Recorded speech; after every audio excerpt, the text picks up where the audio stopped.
that was the end of the story.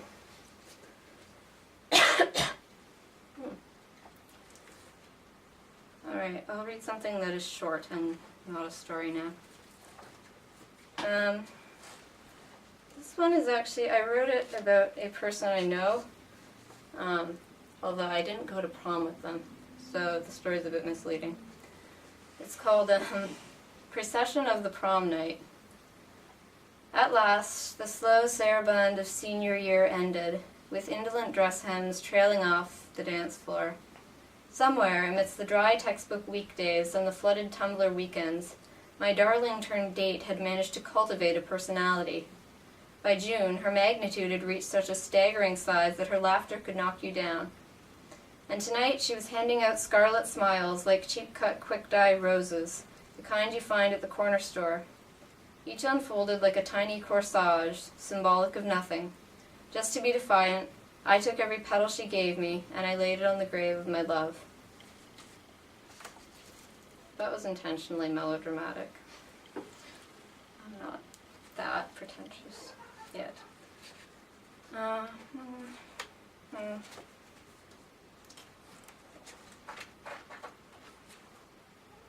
to find something I actually want to read.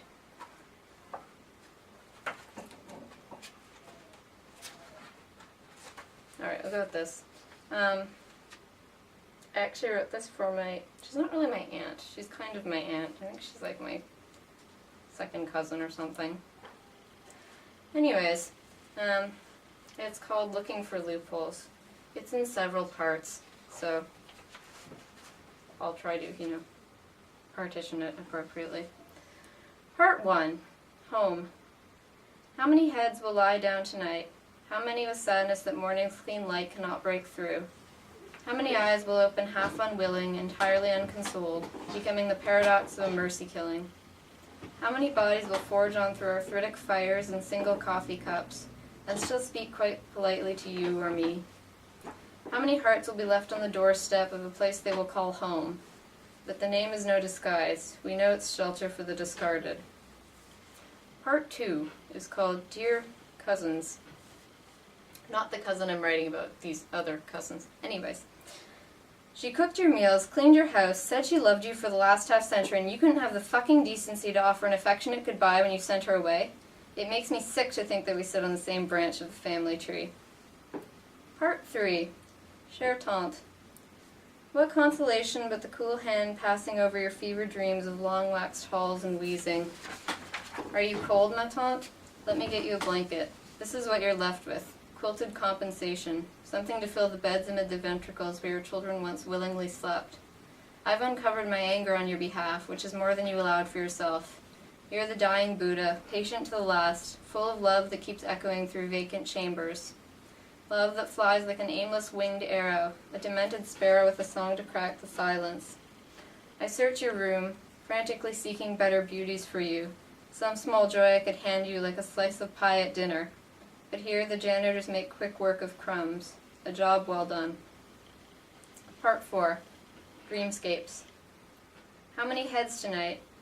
Yes, visiting hours are over, miss. Better get out before we begin the head count. We have to make sure no one is missing. Make sure no one is missing? Everyone is missing something here. A friend that cannot be found, misplaced memories, the unforgotten sound of a door that says someone just got home. Here the doors say, good night, see you in the morning if you make it, and sweet dreams. That salutation hasn't changed, and the conflated colors remain mostly the same, except that, well, now sleep's cryptic paintings are your preferred place to dwell. Part 5. Mobius Loop. Fed by oxygen masks, arthritic fires blaze, fires inflame, fires burn. We must face it, ma tante. I can't write you out of this purgatory. And I'm sorry. God, am I sorry. The end of that.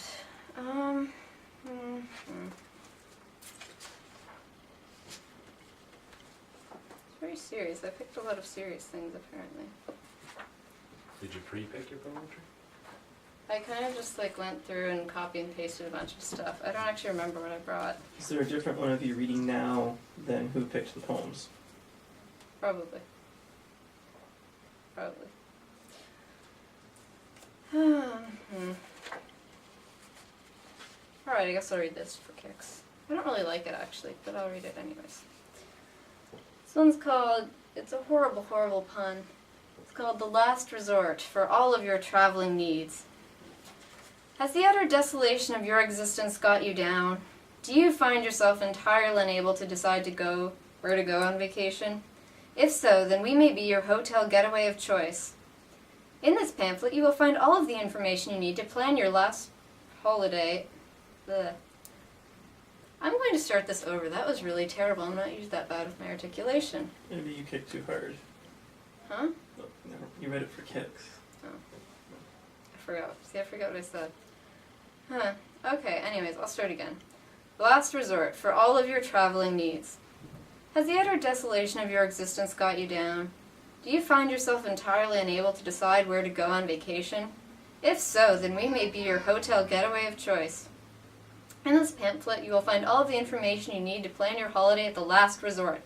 Formerly known as Hideaway Haven, the Last Resort is a charming backwoods bunker located in an obscure European country, the name of which need not be mentioned since all national boundaries and governments have dissolved. During your stay with us, you'll be invited to take a soothing swim in our radioactive sludge. If that is not to your taste, then join one of our hunting parties as we attempt to bring yet another of the final 4 species to extinction. Make the Last Resort your post-apocalypse travel destination today. Do not try calling us because obviously our phone lines are down. Just start walking. We are the first and only hotel on your list.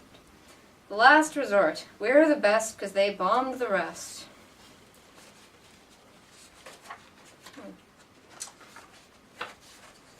Alright, this one keeps recurring, so I guess I should just read it now. It's kind of a cyclical poem. You're actually supposed to read it a few times, but I don't want to bore anyone, so I won't read it a few times. Anyways, it's called, But I, composing a rhyme, decided to stay. I lay white, wafer-thin, paper-thin, pressed out, bleached out, hanging like the sheets off the bed. Your hands stray like pens across pages, across skin blank as a canvas muse. Your hands fold me like an envelope, bend me into creases, tucking in the corners like a frail child into bed, like a man in his dessert. Hips spin like looms, and you are watching, weaving desire into words. I sputter only of how little you understand, of how your shoulders were heavy as stone, and I bore you like a rock, up and up the hill, like Jill beckoned Jack. As she held his hand, asked, "Are you coming?" And he watched her trotting body sway, until with crown broken and body swathed in melted wax, you rolled away. I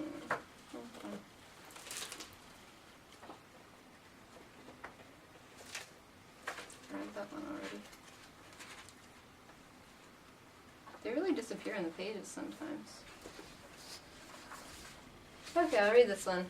It's got a ton of it's really pretentious. It has a ton of literary allusions in it, but I won't.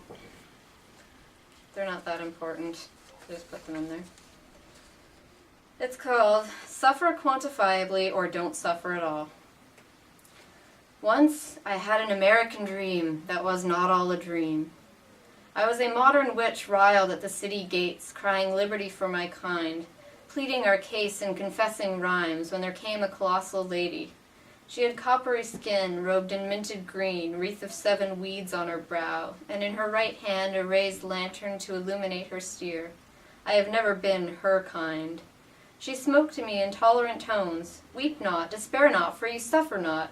Have you been famished, ravished, tossed careless into prison, hung like a martyr for 3 days? Pay your dues to the gods of pain, and then you may complain of woe. Dare not ask for my empathy or ear. So I was shunned by the mother of exiles.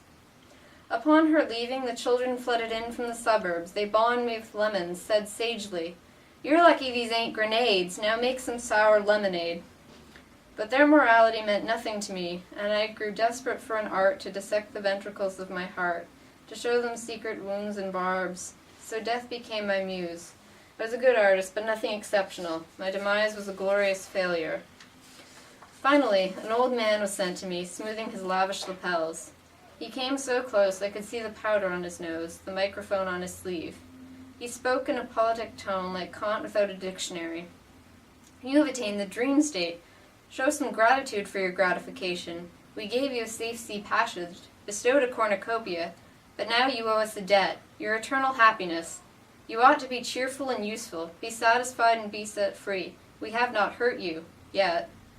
Oh, I tried so hard to shake my meager dreaming self awake.